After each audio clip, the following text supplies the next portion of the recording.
Thank you. I felt very welcomed here by Breathe LA. Had a great ride from the airport and it was quite scenic.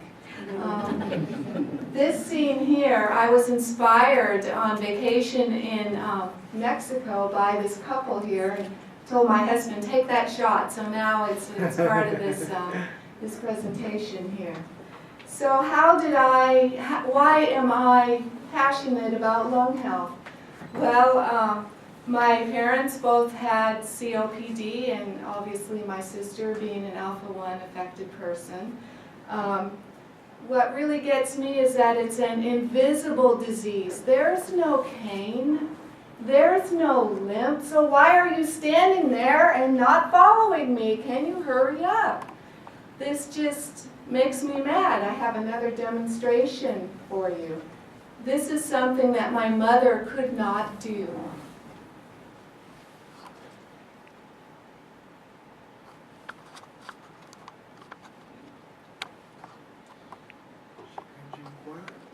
Not if you can relate to that.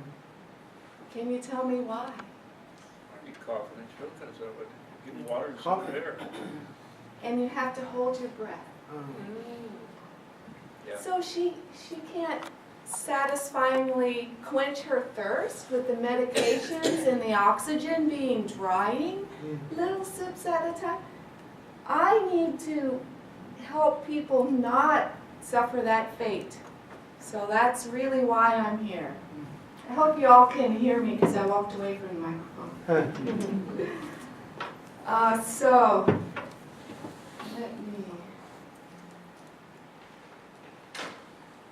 So the Seniors Breathe Easy program at Breathe California, the Bay Area, has a goal to enhance services for those at risk or who have COPD. And we hope to improve their lives, fostering healthy living, physical, social, and emotionally. So COPD programs are important. We all know about the changing demographics. My age group, the baby boomers, are the largest growing group in the population today. And when do people get diagnosed? It's later in life. So we need to be ready for that.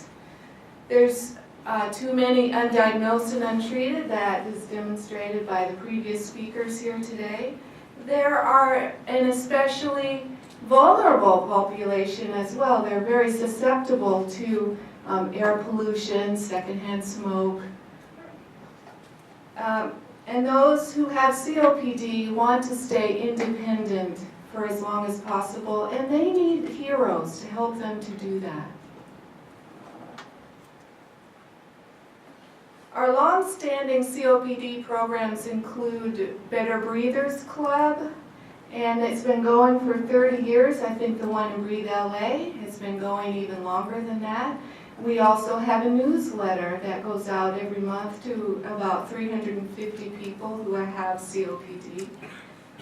We participate incredibly between 100 and 200 health fairs every year. We rely on our volunteers a lot to help us with this project, and we often we have two little spirometry machines, little handheld things that patients can breathe into, and this is how we can help get people to go to their physicians to get further testing and become diagnosed for COPD and finally get treatment.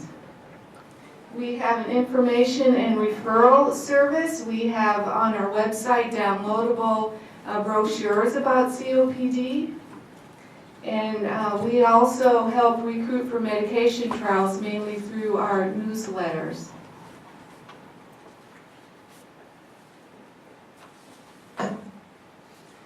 We also give presentations to seniors, and these presentations we talk about nutrition, proper medication use, exercise, how to talk to the doctor. You can't believe how difficult this can become. Just like Ken told you, he didn't know the right questions to ask to get his diagnosis finally. We guide people to the community resources for support. We teach them how to recognize symptoms, symptoms that might require them to call 911 right away, or symptoms that they need to bring to the attention of their physicians. We also help educate people on recognizing medical hoaxes.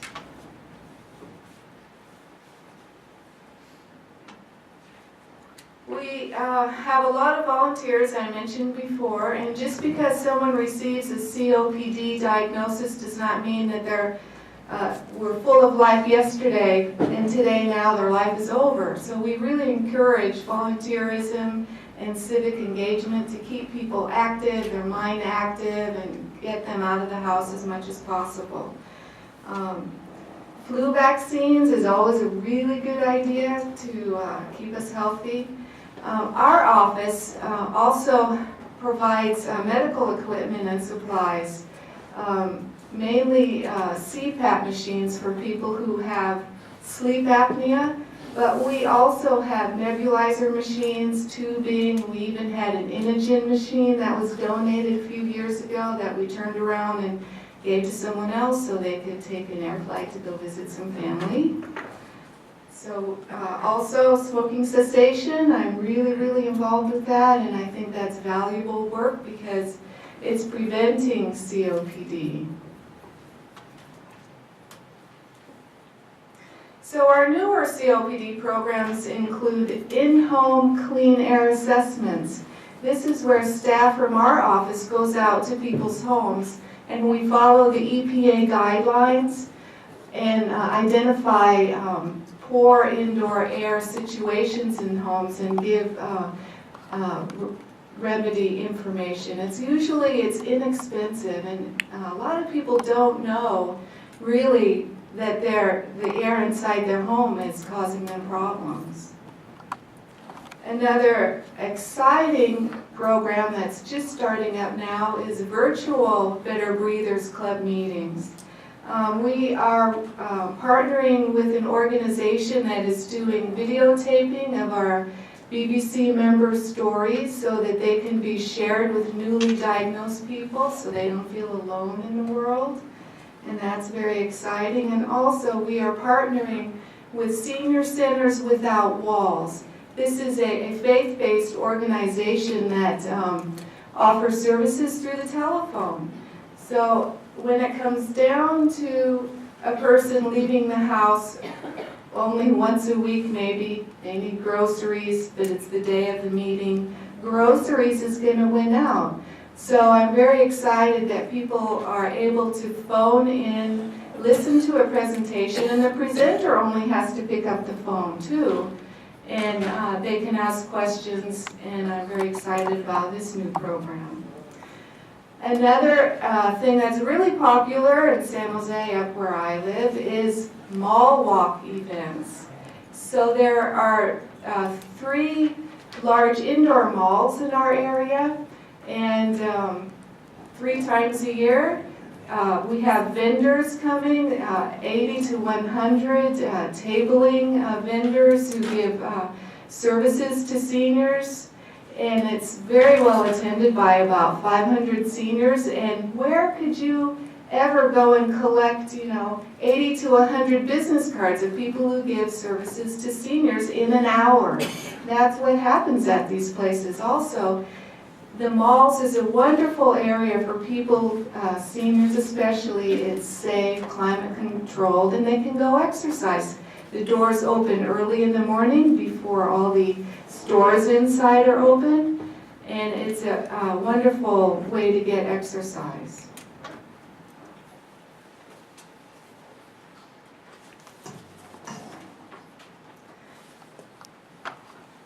Some more new programs and services that we're having is a population screener, and we participated in that. You saw an example of it earlier.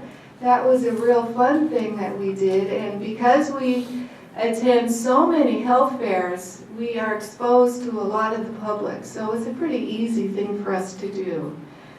The exercise and breathing stations, in the past 2 years, we've opened up 4 of these, and what it really is, it's an indoor park course. And they're set up in senior centers and other places where seniors go and visit. And there's posters up on the walls that show how to exercise, and also each center has a DVD teaching people to do yoga breathing. They can sit in front of the screen and wear some headphones and learn this yoga breathing along with the instructor on a DVD. And that's been really popular. We'd like to open up some more of these centers as well. And they're free. And they're open long hours, and the seniors are already going there. So it's a really great program.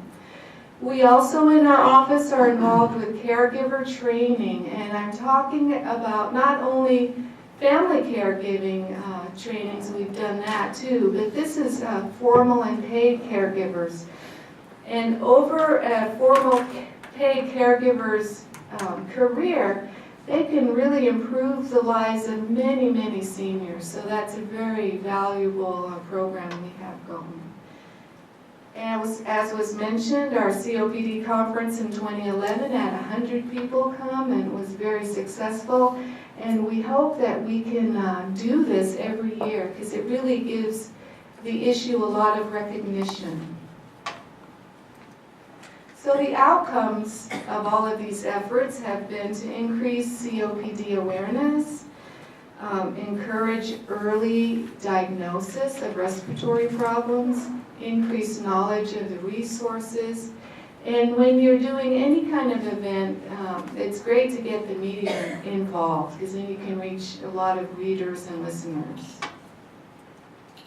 So in terms of advocacy, we've been working in our office along with the other Breathe California offices across the state to increase coverage for pulmonary procedures, increase access to health care, and especially, and I love this one because with my mom having COPD for so many years, getting respiratory therapy reimbursement in the home. She needed that so badly.